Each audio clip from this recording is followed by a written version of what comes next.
Christmas Vacation. Let's do any Christmas movie, right? Like, let's blow the lid off of it. So, what are our favorite, Christmas movie quotes? Christmas movie quotes. Okay, I guess gang. Die Hard qualifies. Oh, Die Hard qualifies as a Christmas movie. Yeah. Oh. It's hard to top any from Christmas Vacation, though. They've been showing Elf on repeat. Elf Christmas Vacation. Elf Christmas Vacation on AMC. So it's just like, Buddy the Elf, what's your favorite color? Yeah. I saw a good one. The Elf on the Shelf for this year is inside a plastic bubble for the quarantine year. Ah, jeez. So you move him around your house in his little plastic bubble. Oh my gosh. Our Elf on the Shelf, his foot has gotten stuck a couple times and he hasn't been able to fly away and come back. Right. So that was our That's a pretty good one. Oh. The stickiness of his feet are directly proportional to the amount of scotch consumed the evening before. Correct. Okay. Mommy ignored her iPhone alarm and said, "Yeah, I'll get to it in a second." And then, lo and behold, Gregory's stuck. Elf on the Shelf. We have two. We've got the Elf on the Shelf and the good old Mensch, the dwarf in the drawer. Oh, yeah. It's here too, yeah. The dwarf in the drawer is like, hey, take it easy. Just stuff me in a drawer for the whole season. It has this whole, you guys should look it up. It's this whole dialogue that comes with the dwarf in the drawer of, I guess it's a monologue because it's just a dwarf talking about his presence in your household this year. Like, hey, I'm not as needy as that brat elf, just stuff me in a drawer with your socks and leave me alone. And it's pretty funny.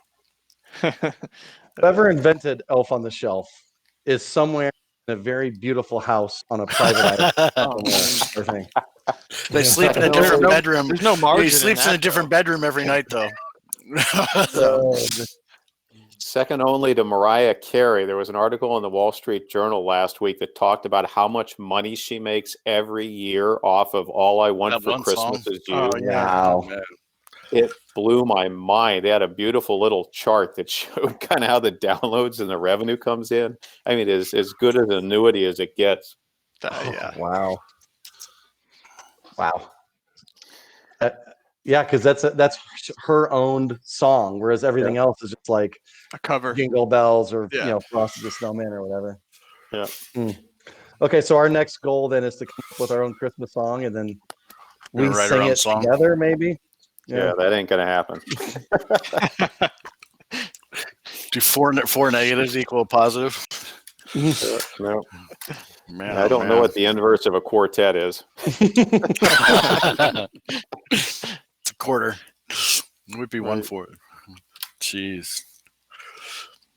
All right, it's 1. You guys want to give them another couple minutes and we'll get going? We got Canada checking in here. Yeah. How we much had our does first Bing frost Crosby's here in estate make Chicago. from White Christmas? Oh, gosh. Good one. You know, I don't know. leave it to Harvey to bring It up all is the old the guys. You know, we're all-time- talking like Mariah Carey and everything else, and Silverman pops in with all the white hairs. I don't know if Mariah's young though. She's definitely, she's not Compared like to the Bing younger Crosby, with she is. Artificially young. artificially young is great.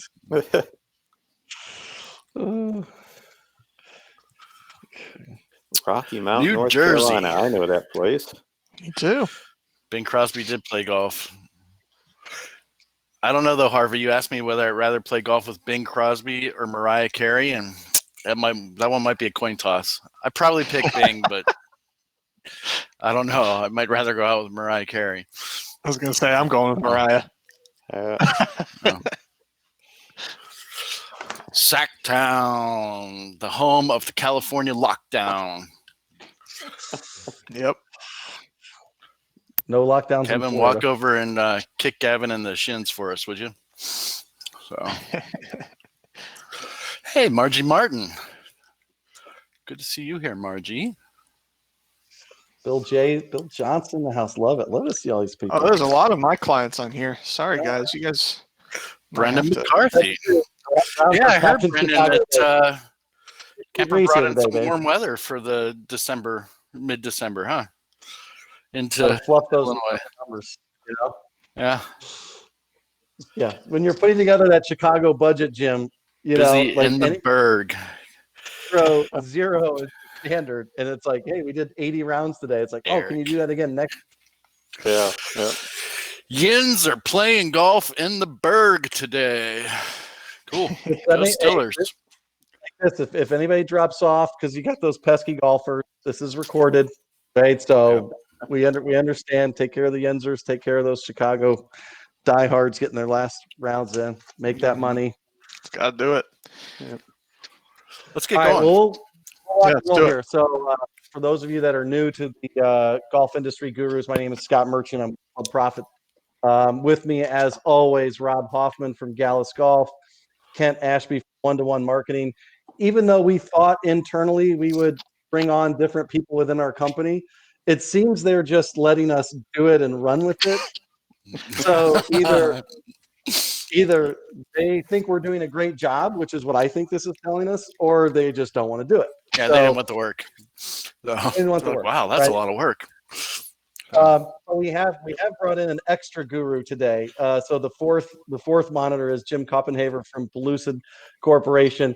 I was asked earlier, well, how many gurus technically are there, and what number is Jim, what number is you? And I said, this is like the Navy SEAL team. We're gonna create a random number that nobody knows specifically how many gurus are actually in existence. So, but we are very excited to have Jim with us. Pellucid Corporation does a variety of things, if you're not familiar with them, from the Pellucid perspective to Jim's Outside the Ropes series to their CogniLogic weather reporting, their customer franchise analysis, and their state of the industry, which I believe will be virtualized, Jim, for the PGA. Yep. So instead of 200 of us cramped into a small room upstairs at the PGA, we can spread our wings wherever we might be digitally. So that's usually a highlight for me. So the guest in this situation will go first because a lot of what we're going to talk about later on is predicated on. It's because we're polite. Just tell them the truth. Yeah, we're polite, and Jim is the most prepared. But one of Jim's roles in the industry, along with some of the trade organizations and the NGF and others, is to provide some sort of baseline metrics which intelligent people can make decisions. And when it relates to what we are going to talk about today, which is the golfer funnel or the new and improved golfer, we need to know, okay, what's improved, where that improvement is happening, some of the benchmarks that we're gonna use to frame that discussion. So I'm gonna turn it over to Jim, and we're just gonna let him run, and then we'll interrupt him if need be, but I doubt we need to. So Jim, go ahead and take it away. All right, thanks, Scott. Thanks, everybody. I appreciate being invited as the fourth guru to the three amigos. We started talking about this. They were like, hey, we need a dull quant guy who doesn't have an opinion about anything. Let's get Jim. And that was kind of how the conversation started. Perfect. So greetings from Pellucid's world headquarters. You can see all the books in the background here. It's a beautiful day here in Chicago. It is probably golf playable today by our weather standards. So I can see lots of people in the chat getting in some rounds and seeing decent bookings today. So that's all good stuff. So as Scott mentioned, I'm going to kind of set the table here and talk about what's going on in the metrics, the industry metrics.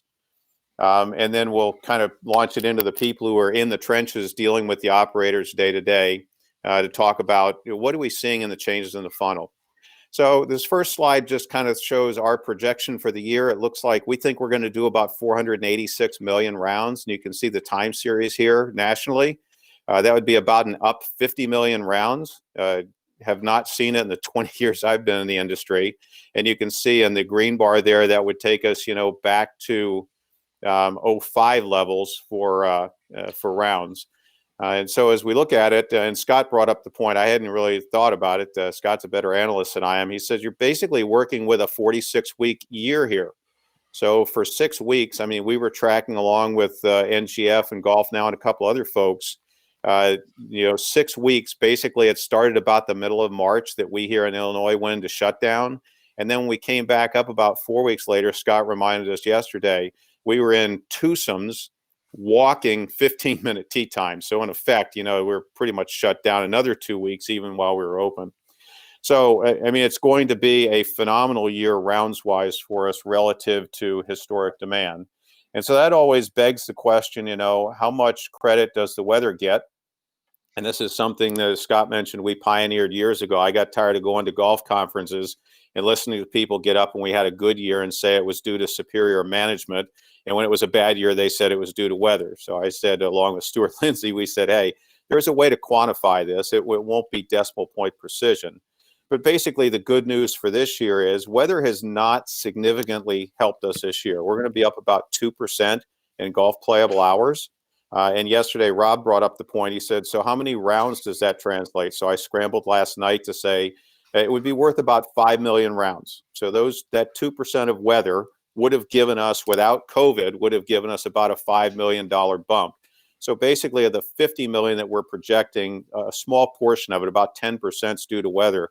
The rest of it is due to more people playing. This is true consumer demand and something we haven't seen in years. You can see in the graph here, utilization on the line, a really nice pattern we've had. So that's a good thing. And despite what Joe Bettitz and the NGF saying, which is you got to give credit to the weather, it's like we actually can quantify it, and weather doesn't get much of the credit this year. This is just flat out consumer demand. So now the challenge becomes, okay, there's going to be 50 million more rounds. Who are the people? Who are the faces and bodies behind it? And we don't have, those of you who know me, I've railed for years in this industry. We suck, quite frankly, at some basic metrics of our industry, like who are the golfers and what's their frequency and what are their demographics. But rather than curse the darkness, we're going to light a candle here today and talk about where we think those golfers are coming from. So there's really only three options here. New golfers, so these are new people to the game. And we've heard lots of anecdotal evidence of people saying, the operators, those of you who are on the meeting here, saying, I'm seeing new faces. I'm here every day. I know who the regulars are. So there are new golfers. And the upside to that is their rounds are all incremental. And the whole game here in my mind is how do we keep them coming back as their recreational activities get introduced back into the rotation here in 2021 as the vaccine comes online, et cetera. The small downside is they generally play at below median frequency. So I've seen studies in the past where various people say new golfers come on at 10 rounds a year. They don't. New golfers come in, the median is 9 rounds a year for our existing franchise. New golfers are going to come in somewhere between 3 and 5. But they do need equipment, so that's a plus. A big group that I think is playing in here are the returning lapsed golfers. Those of you who follow this know that we shed about 2 million golfers a year pretty consistently. So these are people who have played in the past, and they're either kind of corporate outing guys and gals, or they're people who just kind of fell out of love, or they had something else to do and we weren't in their top 1 to 5 list. So there's 15 to 20 million people out there that we've shed in the past decade, let's call it, that now in COVID could be coming back to the game because they don't have other options, and they already knew the game. They already had their equipment. And then finally, and where I think the bulk of this is coming from, is the existing golfer base playing more. So that's not a bad thing. I mean, our average frequency, not our median, but our average frequency is about 19 rounds a year. So I think, we're getting some bump from those folks from, let's call it 19 to 22 rounds a year. So those are all good things. What we don't know, what frustrates the analyst in me, is we don't know, and we won't know at the end of the year who contributed what. So now let's talk about, what are those people worth if they are new clients, and what's kind of the go forward on this thing. Those of you who follow our state of the industry know that our consumer survey is fielded in January and February, so we won't know the answer to this until probably about May. But I'm looking forward to it because I think for the first year, we're going to see an up in the golfer count. We haven't seen that in a long time. We do have a couple of points, and Scott will get a chance to weigh in here on some of their clients. We have several clients that do track new contacts in their point of sale system. And basically what they're showing us in their data is about 20 to 25% of their contacts in their database So most of them average about 4,500 to 5,000 customers, unique customers in their database. And they're basically saying that they're identifying about 1,000 of them as new to their database. Now, we don't know if those are new to golf, because they could be your competitor's customer and he couldn't or she couldn't get on over at that course that are coming to yours. But even if we just say that half of them are new golfers, we'll translate that in this next bullet point to numbers. So basically, though, as you look at the third bullet point of best guess, it says, if there's 1,000 new golfers at each of these courses, and let's just say that of those 1,000 new customers, 500 of them are news. If all of them are news in the third bullet point, it would say we could potentially add 7 million new golfers in 2020. If half of them are news and the rest of them are just course switchers, we still add 3.75 million. So you think about it, and again, those of you who have been following the state of the industry, we've been up, down 100,000, 200,000. To log a 7-figure plus in 2020 would be an amazing thing. And then amazingly, it would snap back. If we got the full 7 million, it would snap us back to the 2005 participation count of about 28 million golfers. And I mean, that would be like Party City all around. And then basically, if you look at this 50 million improved rounds, we don't know, and we will know from the survey when we get it in March or April. I will be able to quantify how much of it is coming from the casuals, the involves, and the committeds. And Scott put a bullet point in here for me on growing pains to just once again beat my drum about, if you're not making a customer to transaction tie in your point of sale system, you should be. Because if you were, you could answer these types of questions for 2020 and plan better for 21.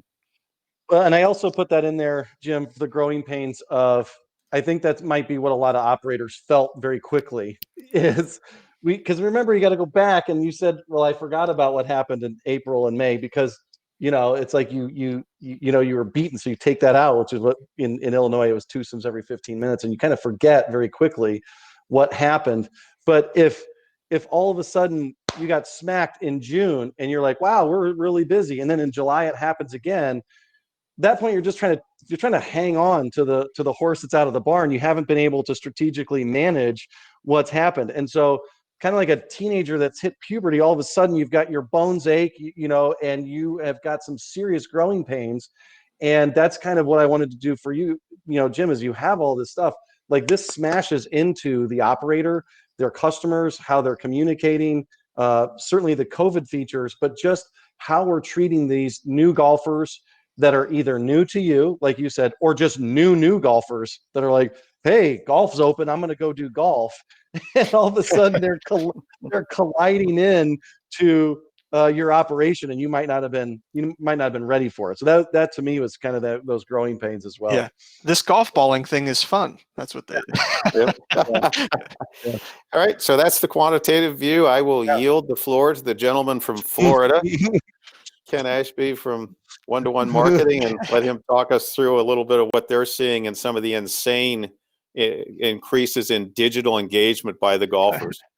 Yeah, and I'm going to talk about the digital side, but I'm also going to talk about the in-person side too, because I think that's going to be important now that we're talking about more people at our facilities and playing more golf. And so I want to start to add to this slide before this presentation, because I just wanted that to be as a reminder. And that's, we need to identify as clubs, different clubs, who we seek to serve. And who you seek to serve is different from the course down the street, or at least it could be. And maybe your facility is a little bit higher end, or maybe it's more targeting the blue collar, or maybe you do have programs targeting the beginner and casual golfer. Maybe you don't want that golfer. Maybe you want to target the high end guy that's not as price sensitive and wants to play a nice facility. But anyway, I think truth be told, I talk to a lot of facilities, and the answer is always, I want any golfer that swings a club out here. But that's not always the correct answer. And I think a little bit, depending on the type of not only the type, but where you're at. If you're in a more metropolitan area, you probably have the luxury of being able to choose what golfer type you want to focus on. If you're in a more rural area, you might not have that luxury. You might have to just accommodate everybody, but not each one of those people want to be accommodated in the same way. They have different preferences and different needs and wants, and very different, buying personas. And we're going to talk about that. And then I also think we just need to make a commitment to make change happen, not only as an industry, but as individual clubs. We need to, if we're going to subscribe to the ideology is we're just a golf course, we're open, and because we're open, people should be out here playing. I think we're going to end up in the exact same rut, fall right back into the exact same rut that we were, which is I'm a golf course, therefore I should exist and people should come out here, which I think people are looking for more put together programs that they can participate in, not just, oh, come out here and play golf. So anyway, the next slide here. Marketing to new and casual golfer. They talked a little bit about how if they're new, or if they're just dusting off the clubs and they haven't played for a while. And I'm kind of putting those people into the same bucket here just for the sake of time, but they are a little bit different, obviously, than one another. But I think these people, it's probably one of the things that I'll harp on the most here during this presentation is I think these people are attracted to courses that have really good soft skills. It's the clubs that identify them as new golfers and say, hey man, I see your clubs, your grips are dry rotting. Here's a free set of rental clubs. Have a good time. Don't use those things. Let me take those off your hands, or whatever the case. And I understand that's giving up revenue, but that person just said, wow, that they went out of their way to help me. That's awesome. And then also incentivize the second or third visit. Again, I'm not really into discounting so much, but I do think that if you identify someone as a new golfer and they're struggling out there, give them a couple free buckets of range balls and be like, you need the practice, buddy. Go ahead and have some, and obviously don't call them out, but just as an invitation back here on before your next round, here's a free medium-sized range balls. You can come out here and have a good time. And I think being able to identify those people, approach them and strike up that conversation, do that extraordinary step that not very many people do is the difference that between a club that is inviting those people and a club that feels that person might feel they don't belong or is a little standoffish and not quite in line with them. And people buy from you just as much as they buy from your business. So I really think that the more of these new golfers coming into the sport, your staff needs to be trained to accommodate those people, talk to them, get a conversation started with them, and make them feel welcome. The purpose-built programs for beginners like Get Golf Ready and those types of things are great. And I think that every club should probably have, or at least most clubs should have some iteration of that. And clubs have been really getting sophisticated and smart with how they use those beginner programs and how they transition those people into your more standard golf programs that they have.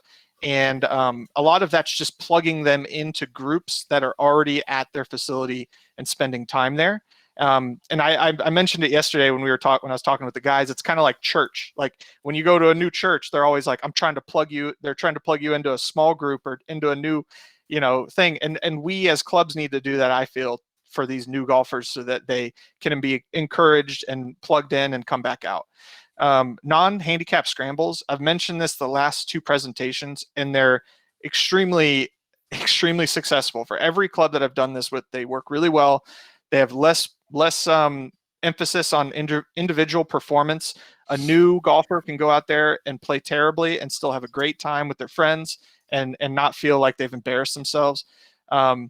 And then also, like I said just a second ago, is how does your club transition these golfers from new golfers into your other programs that are kind of designed for the masses or for the competitive golfer?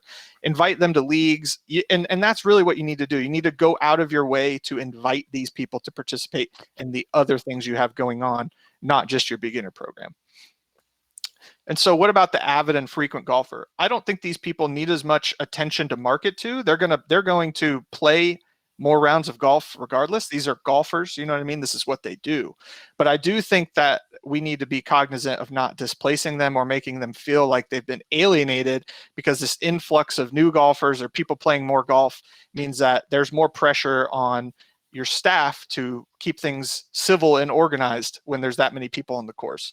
And so I think these people are going to be definitely more pace of play sensitive, and they're going to want things like early morning and late evening shotguns so that they can get in and out quickly rather than having to be held up by people that maybe are looking for their ball and those kinds of things. And then I put on here, hire those rangers again and train them, because these people are they're going to be really ticked off if their, Saturday morning round that they've played every weekend for the last however many years is now goes from a 4.5-hour round to a 6-hour round. They're not going to be happy with that. But it's a double-edged sword, because your ranger can't go out there and scold a new golfer and expect them to be happy to come back next week. You know what I mean? So there's this fine line of being fair, but being educational to these new golfers, and not necessarily just disciplining them every time they screw up.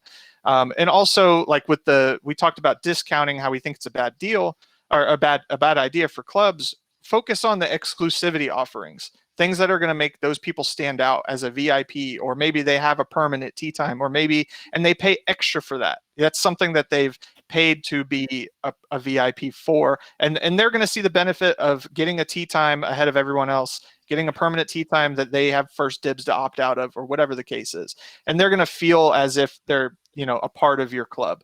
And then at the very end here, I put, how does your club turn frequent golfers into advocates? And I think this is as simple as just asking them for online reviews, social shares, email forwards. These people are usually willing to help you. They feel like a part of their club because they play so much at your club.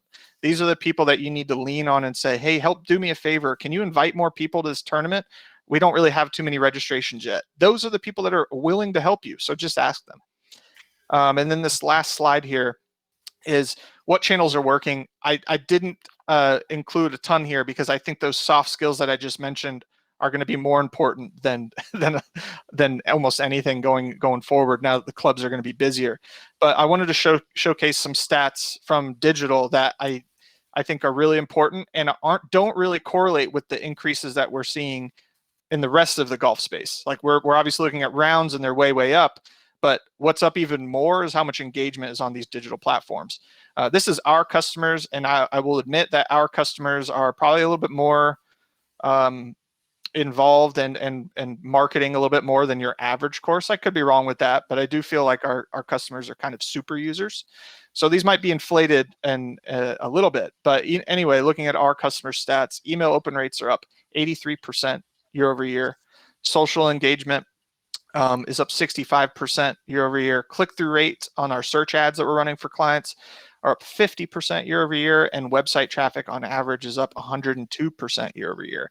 And this is all just to say that, and I've noticed this, it's your customers are eagerly waiting to hear from you. Anytime you post anything out there right now, it will do well. But a lot of courses still they didn't send out a Black Friday thing. They didn't send something out for the holidays. They're just not doing anything. They're falling back into the same rut of, I'm a golf course and I'm just going to ride this wave. And then when the wave's gone, I'll be right back to where I was. But if you're a club that's actually going out of your way to capture some of this digital engagement and turn it into dollars with, your gift card sales or any kind of specials you have going on for the holidays or whatever the case may be, signing up for lessons, people want to do it on the digital platform if they can. Well, yeah, maybe that, because I want you to tell that story from yesterday, which was, I think when I look at these numbers, what that tells me is don't necessarily go down that discounting path, because it'll work twice as well, right? And if your price is higher, right? It's okay because it's reaching more people, or more people are engaging with it.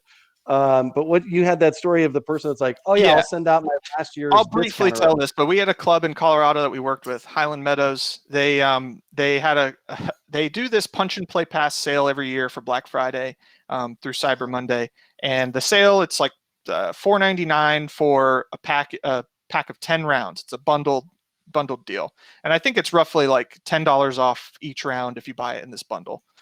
So it's a pretty good deal, but they've been doing it forever. Last year they sold $90,000 worth, and this year they sold $362,000 or $3,000 worth. And the only difference is, we did help them market it, and it did super well. I'll brag here a little bit, but at the same time, year to year, that kind of increase isn't normal. And I think that's because most of those $90,000 in sales last year was brick and mortar, day of on Black Friday at the clubhouse. This was almost 100% online. And I think people just found it easier, and we could market it and people could purchase it in a much smoother, seamless fashion, and that helped. But in talking to them after selling these $360 some odd $1,000 worth of discounted rounds, they're looking and doing the math and going, we might have shot ourselves in the foot for next year. And so, so be cognizant of that kind of thing. Discounting can definitely work in terms of getting people's attention, but it might not be the attention you want. Or it works too well. You know? Yeah, So right. People are shopping more digitally. They're obviously looking at your engagement numbers are there, and they're golfing more. So you might have to like take your foot off the gas. Instead of a 10 punch card, it's a 5. Or my decree last episode was take it all off for now. Add it later on if you need to, but you gotta tweak those promos because I think they might be working too well. I think might be. Yeah, I think we found out with that one. They might be too good right now. And people saw that, and I think they just said, I'm stocking up, for next year. So anyway, I'm going to hand it off to whoever the next person is. I guess it's Rob, right? It's me. Yeah. So one thing I want to mention too, and this is kind of an interesting story to kind of tie into that. I don't want to leave the private clubs out of this discussion too. I mean, there are almost 4,000 of them here in the States, and a number of them in Canada. This is just personal experience. This is not industry experience. I sat through a board meeting for my club, the one I'm a member at, Country Club of Rancho Bernardo here in sunny San Diego. And when we went through the board meeting, I'll try to keep this as brief as I can. To get a new bylaw passed at our club, it requires not 2/3 of those voting to approve it, but 2/3 of the membership to approve it. Well, it's hard to even get 2/3 of the membership to vote on anything at our club. We've got close to 450 members when you include social members and everything else in the club. And usually we get about 100 people voting for any kind of vote that came out. So we got the 2/3 vote to decrease the cap on our golf membership and increase the dues to those of us that are paying it, mostly because of exactly what we're talking about. We all want access. We all want access to golf. That's why those people were pre-purchasing all those packages. Basically, they were buying a membership of sorts. They were gaining access to the daily fee club that they were playing at. And by purchasing that access ahead, they were willing to pay really whatever the price was. That was proven in a 400% increase year over year. So we voted it in, basically. I don't think I need to kind of beat that drum anymore, but the point is, access is super important to people, and they're willing to pay for it. So anyway, we've been talking about this funnel. We've been talking about golfers. We actually at Gallus have done some studying to learn who these golfers are in the past year. We want to talk about the demographics, but we know some basic facts about them. We know who's engaging with your businesses out there that are involved with us anyway. And we think it's critical that you understand this portion of your database and then segment it properly so you're very relevant to each segment, because at least I believe strongly, I think my cohorts, co-gurus, whatever we are here, I think we all kind of believe strongly that recognition and experience are the new discounts, at least moving forward here. You don't have to discount where you can really provide that value. It's the same thing that happens with my club. Raise our rates, but give us some recognition as being members. Give us access. Give us a better experience. Provide something different. Provide a higher value, potentially, that we're willing to pay more for to be involved with the club.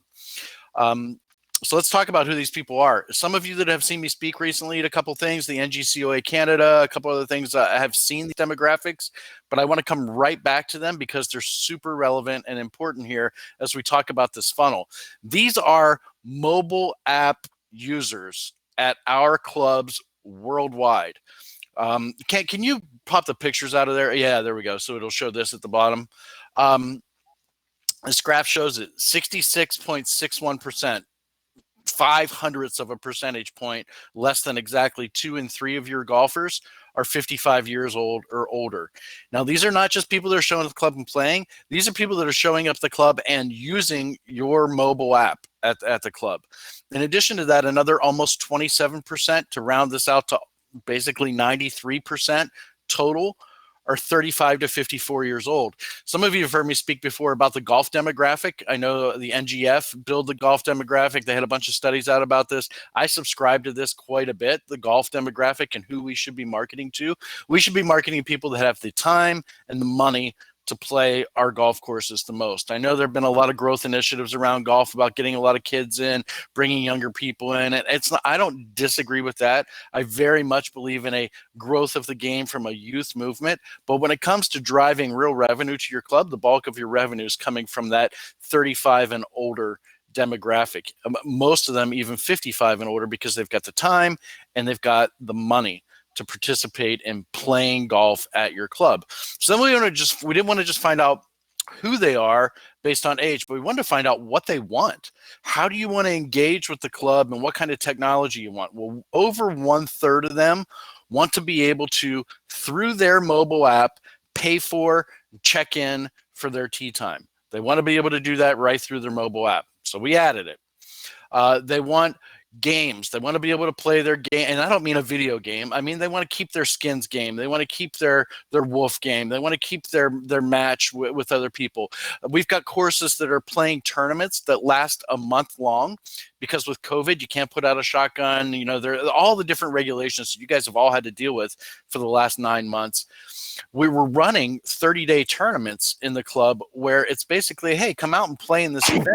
But play when you can. Get out to the course when you can over the next 30 days, and here you go. So we've built that capability into there. We've built click-to-order food and beverage into there, because 10% of the people are talking about it. I realize I'm kind of saying we're building these things, but this is what they're asking for, folks. These are the things that they want to be able to do, and they want to be able to engage with your golf course through technology on. And these are people, I'm going to go backwards. These are people that are over 55 years old. 2 out of 3 of them are asking for this kind of commitment from you to provide that experience to them through technology. So if I go back even one slide further, recognition and experience of the new discounts will give them that experience. It's what they're asking for. Let's put this experience in place, because they're asking to have that, and you're going to gain engagement, you're going to gain retention, you're going to keep these golfers year over year. So my last slide, and then I'm going to kind of pass it over to Scott, is just to kind of give you some takeaways on what we're learning for this, and kind of carrying this into crafting your 2021 strategy. When you understand who your customers are and what they want, you're able to create relevant programming and just provide a value that totally substantiates your worth. If you're not providing value that substantiates your worth, guess what? You're worth less than what you think you are within a competitive market right now. So by gaining this understanding, it's getting you to that point that you're putting things in front of your customers that now they're willing to pay a higher price, and you're much more easy. It's much easier to retain them moving into 2021. Your clients are going to invest in this kind of recognition and experience. My club example is a perfect one. We didn't want to cap out at 400 golfers. We wanted to cap out at 360 golfers, because we wanted more access to the tee sheet. We wanted to be able to play more golf. As Jim was talking, as Kent's talking, as Scott's going to talk, avid golfers are playing more rounds. We think that 19 rounds has moved to 22 or 23 rounds. I mean, honestly, in the private club environment, it's probably gone from something like 50 or 60 rounds or more to 70 or 80 rounds or more. You know, that number is even higher numbers in that environment. So by gaining that, recognizing what they want and giving them that experience, they're going to invest in it. They're willing to pay more. One thing I did want to put in here is I don't want people to underestimate the value of a flat year in 2021. And what I mean there is, if we can maintain the level we were at in number of rounds played and membership, if we can retain our members and retain the number of rounds we had played in 2020 through 2021, but we're getting more dollars per round. Our RevPAR's up. We're getting more dollars per membership. Your revenue is just going to go up incrementally. You're not going to have to be handling any more work than what you already did. So you're going to be able to afford to staff up if you want to, or even just profit from it more. So don't underestimate the value of having a flat year. You may not grow in rounds or membership, but you should be able to grow in revenue based on where demand is right now. In prior years, those growth opportunities were found in growing rounds or in growing membership. Volume is not the key in 2021. Recognition and experience to go toward retention and higher revenue, in my opinion, are the keys in 2021. And I know Scott has a handful of things to kind of dovetail from there. Yeah, Scott and I got a side bet on this. So he's betting that we can maintain in 2021. We got a steak dinner, and I'm saying I don't think we're going to be able to. It's going to be, to Rob's point, how do we hang on to as much of the benefit and the dividend that we got this year? So his bet is he gets 6 extra weeks in 2021 that we didn't have in 20. My bet is the recreational stuff comes back, and it comes back with a vengeance. So it's kind of like that's kind of the puts and calls on it. So Well, Scott, I would I'll also let you say cover this, your side of the bet. we gotta cover the bet in terms of rounds versus revenue, because Yeah. I think, hopefully, as a smarter industry, that now that we've had some time to sit and think, you're like, wait a second, maybe I don't need to do Groupon. Maybe I don't need to have a static weekday or weekend fee. So I think if we get a little smarter, I might win my steak dinner, but it's not out of the realm of possibility, because we have those 6 weeks. That is a huge 6 weeks that we lost right out of the gate. And if we can have an exciting Masters and a little bit of spring weather, it could be interesting. But and we saw some questions come up earlier on the chat on the side from Brendan and some others. And for Brendan, having 50, 80, 100 golf courses at Kemper Sports, he might be able to help answer these questions a little bit more. But just one example to kind of back up what Jim was saying for one of our customers here at Club Profit is, okay, if they're a multi-course operator here in the Midwest, so it's kind of pretty average. They've got some low end, medium, high end. All right. So across just their portfolio, with the customers that were added in 2019, so new to the facility, doesn't mean they were new, just new to the facility. They, were around 6,000, 5,991. That's been kind of the benchmark for the 2 or 3 years prior. So in 2020, you saw over double that, 12,058 customers added in to the database. So that's a doubling potentially. And I would challenge each of you, no matter what your system is, go back 2017, 18, 19, set the baseline, and then find out what your new customers were in 2020. If you can't answer those questions, please pick up the phone and call Jim, call myself.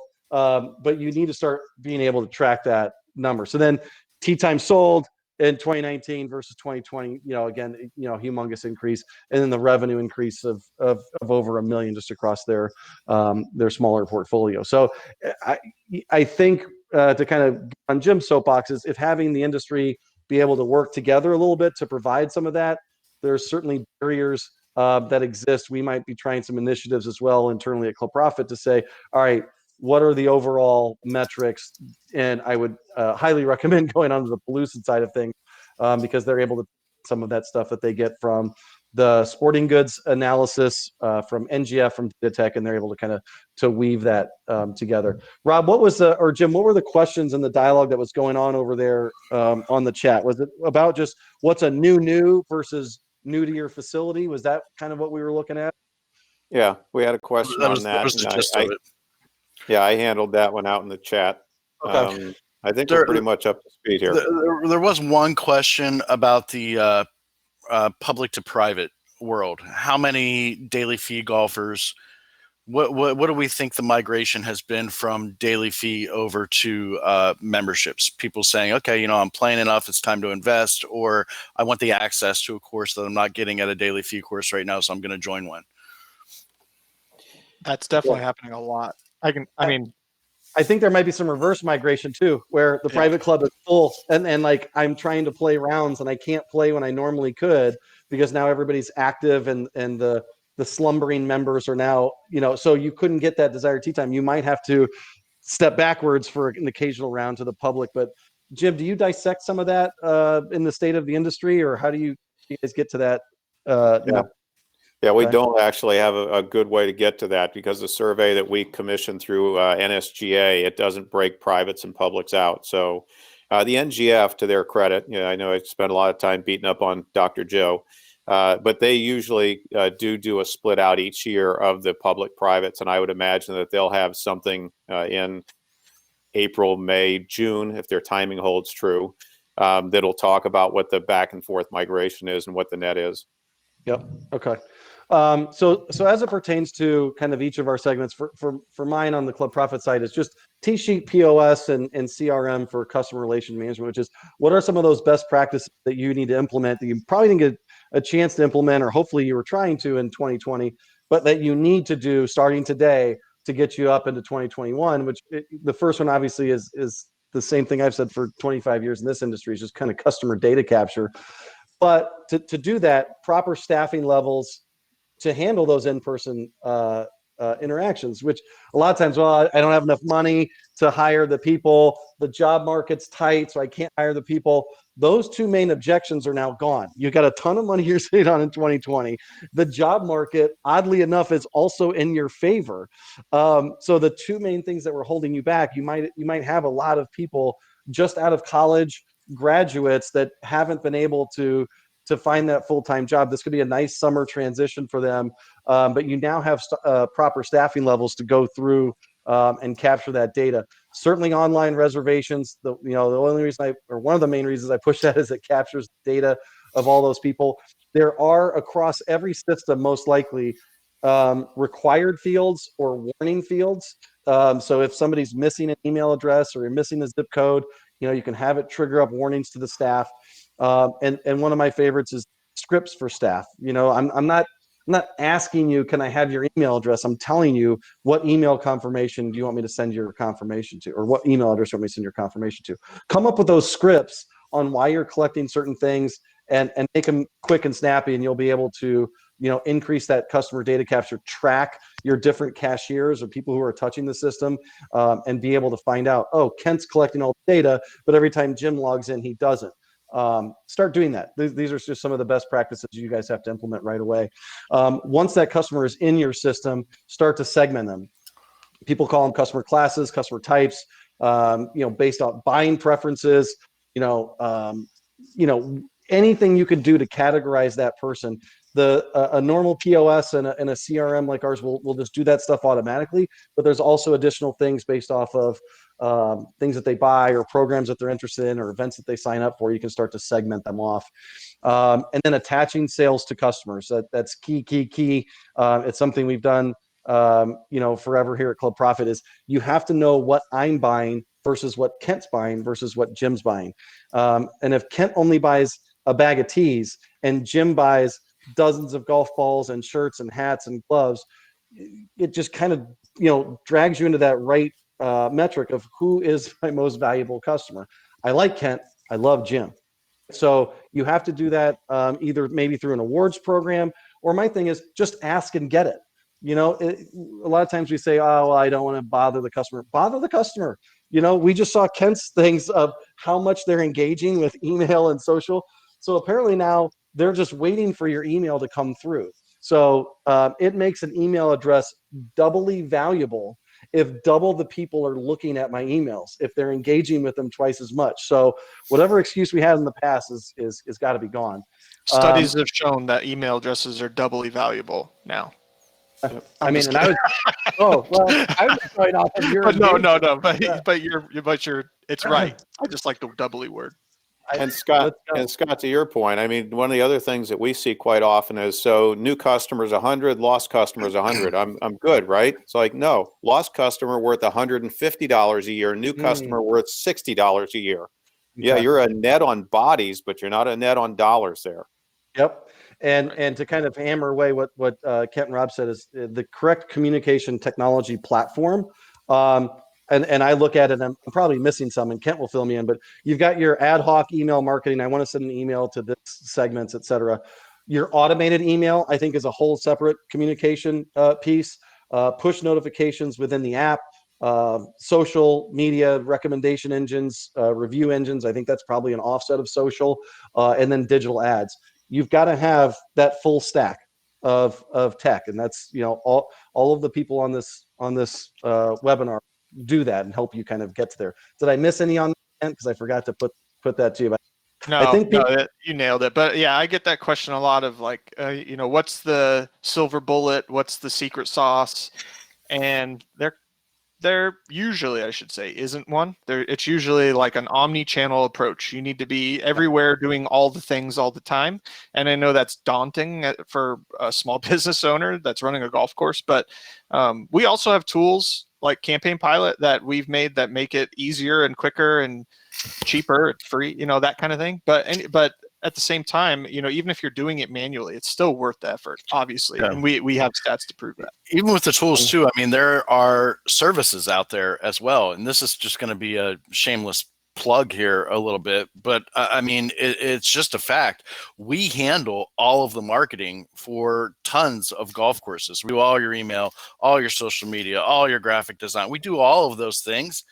And it's less than the cost of an intern. I mean, we're talking $750 a month, and we take it all off your plate. You dictate the strategy, and we do all the work.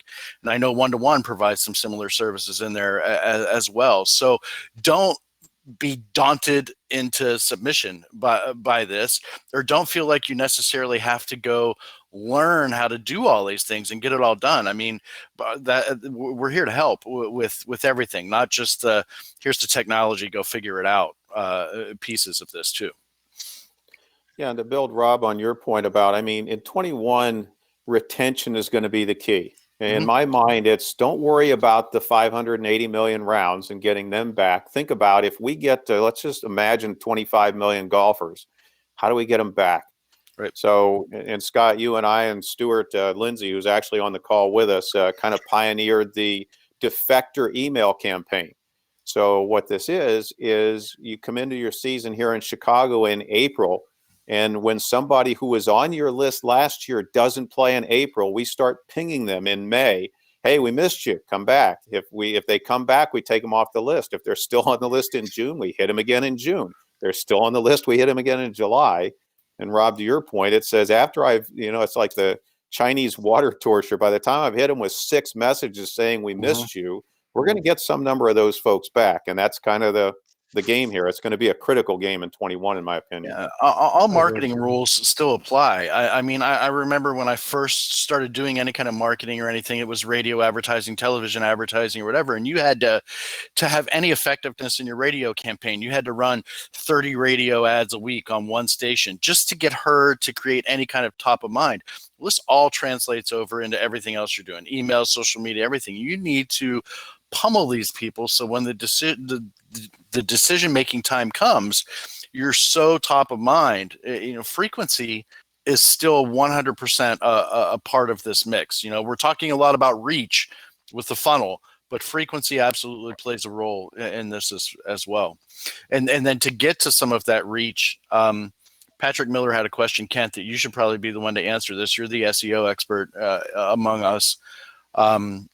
Or what are we seeing from clubs and what they should be doing with SEO? And one thing I'd like you to answer to kind of tack on to Patrick's question, I see you typed it in there, but how does SEO affect map searches? So I get into Apple Maps or I get into Google Maps on my phone and I just say golf courses nearby me. Can I affect that search at all with any kind of SEO or SEM when they're using their map as a search engine?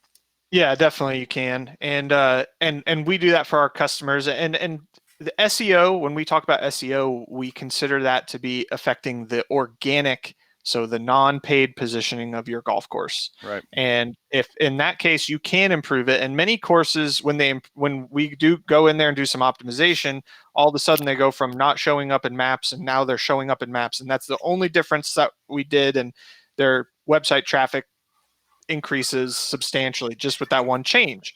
But then you have other clubs that already rank pretty well just naturally for their area, and so that club doesn't necessarily need SEO. But on the other side of that, you have SEM, which is usually the term that we use for paid search engine advertising. And in that case, you can actually reach out further to different markets and that kind of thing, and target people differently. And those are actually a lot quicker to be profitable.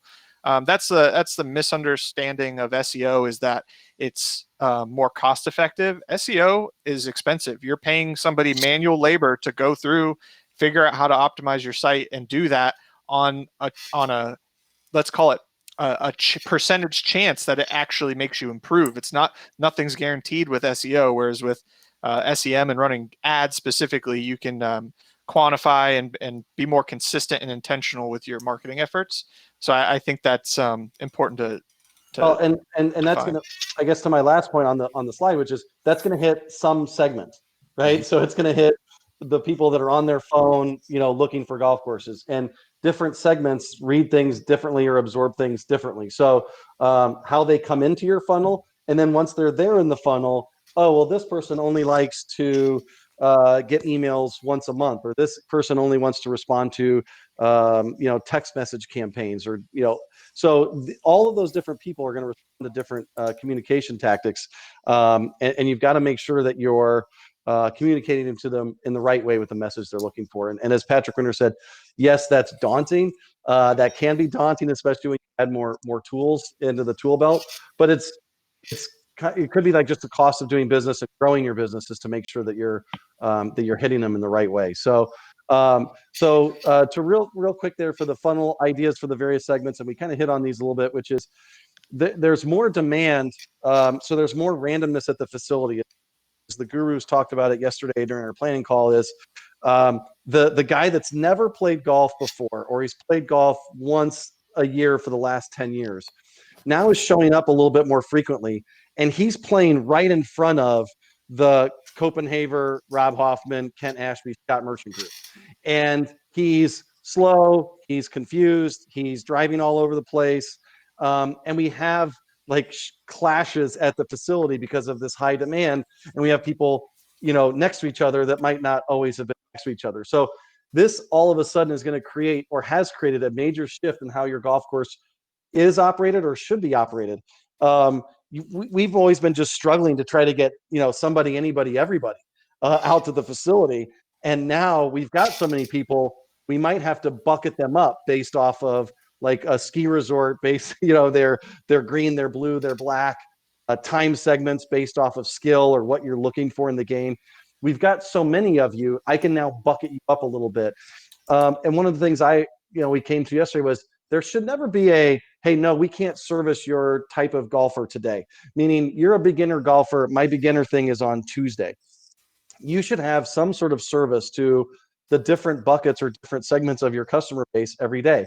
Hey, we're doing the beginner, short game clinic today. It's the beginner putting clinic tomorrow, the beginning driving range.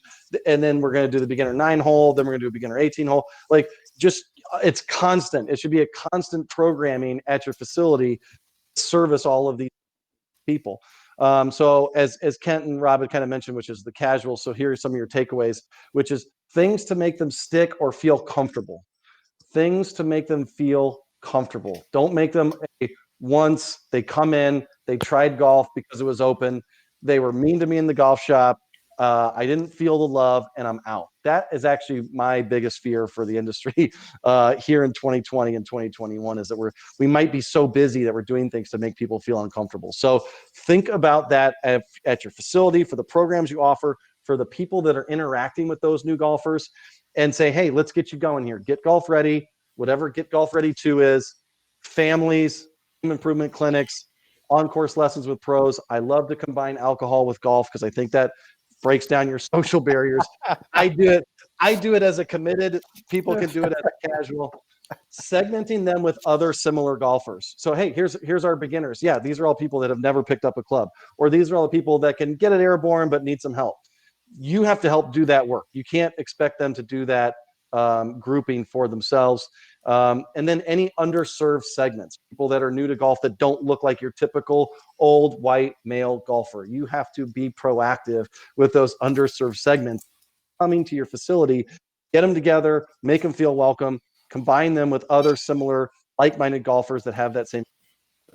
For the involves, the key tagline is get them more attached than they are already. One more round, right? So if you're already playing once a month or twice a month. I need you to, 3 or 4 times a month. That usually involves game improvement. So to get on kind of the Stuart Lindsay, soapboxes, if you're playing better, you'll play more. Get your advanced clinics, upgrade your equipment. As Kent said, if your grips are terrible, hey, let me get you a deal on that to get you playing the game more. You might start to do some competition amongst the peers or light competition. This might be the spot where you get them the handicap, match play instead of stroke play to get them playing faster and enjoying the game a little bit more, and some inter-club competition to work with other courses in your area, whether that's your new beginners league or your involves or your committed. Think about, structuring that so that the private clubs are already doing this. I think a public, set of golf courses in an area can certainly do this as well. And then I labeled the committeds as those that we shall not piss off, because when the dust settles, when the rubber band snaps back, these will be the people that are most likely already sticking to the game. They were already at 40 or 50 rounds. Yes, they're playing more, maybe at 50, 60, 70 rounds. But when it snaps back and they're back to, coaching their kids baseball or whatever, we have to make sure that they have not, soured on our facility. So some of the things I already mentioned is advanced booking privileges, special blocks of tee times, not special pricing, but just special blocks so that they're not playing right behind the beginners golfer. Exclusive event access. Hey, only people that are in my VIP club or are playing 30 rounds or whatever, or are part of this exclusive event, they might enjoy high-end competition. Maybe if there's an offer, it's in food and beverage. And then maybe there's a lure of a fun trip, outside of the area once COVID has passed. Hey, my top golfers this year, we're going to have a COVID gone wild party, and we're going to do that against another club that I've made a relationship with, 2 hours away. Some of those things that you can do, they don't cost much, but they will have a lasting effect. And the top of your pyramid, the top 100, 200, 500 golfers can gravitate towards those and make your facility the one they pick. And I said, all of this relies on know thy customer. So none of this works unless you've done the exact basic building block, which who is this golfer? Who is this man or woman? How often are they playing and what are they buying? So the 3 main goals here for 2021, and I had 2, but Jim gave actually, I think the best of the 3 is I think the main goal for 2021 is you got to maximize all your revenue while the iron's hot. You're recouping essentially years of poor performance. Fill the coffers and invest wisely. Don't fill the coffers and hold it. This isn't the buy and hold or harvest and hold. I think you have to sprinkle some investment back in your facility, back in the weak points, back in the staff, but fill the coffers and invest wisely so that you can actually extend this 2021 into 2022. And then I think that's to look forward, you have to implement a stick strategy for your golfers and measure this metric in 2020 and 2021 that I want to have my golfers maintain 80% of their current activity in 2022. So this next year will be a good year, but how do we get that to 2022 is if we are able to maintain even 80% of that, I think we'll be doing phenomenal. And then number 3 for Jim, his concept, and I'm sure I'll screw it up, is, yeah, we want to grow golfers. That's great. But we want to have as many of these as golfers in the pool or in the game as possible, right? So just don't defect.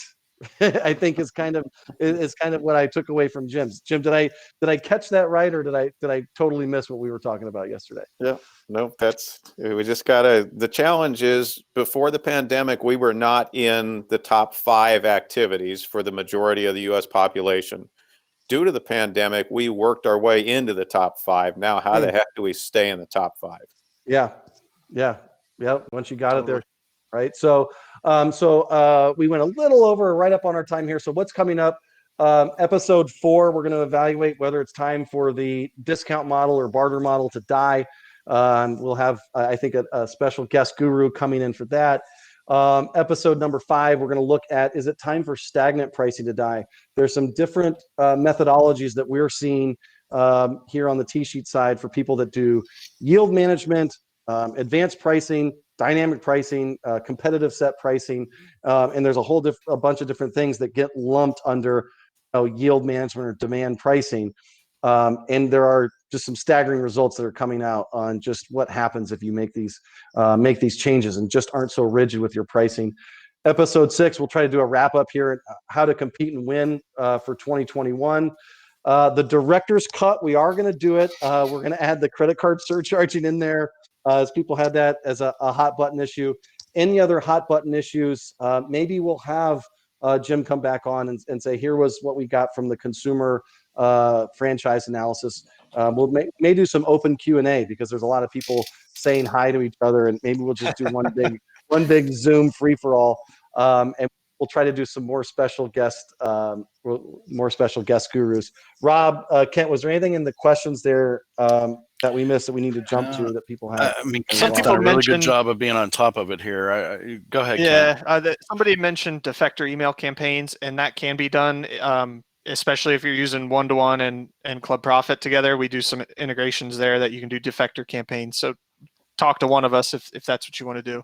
It looks like some of you are interested in that. But Yeah, I think that's it. Tom Robshaw jumped in already, Kent. So Oh, did he? Oh, yeah. Yeah. He's going to link to a video that's going to come in, or videos on your the Club Profit YouTube channel for that.